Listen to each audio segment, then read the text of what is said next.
here with the elk slayer. Bag 'em and tag 'em, baby. And we're here on Centennial Ridge, and I would have filmed the shot, but we kind of were exposed, and I didn't want to mess around and risk these guys seeing us. We had one cow that was looking at us, but right there, that is a butt of a bull elk. Little spike, some good eating this year. And, we were kind of nailed down.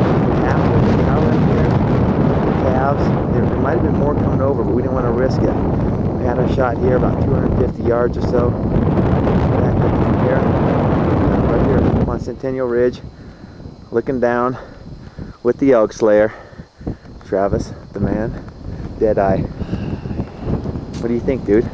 Fucking feels good to get one. Feels good.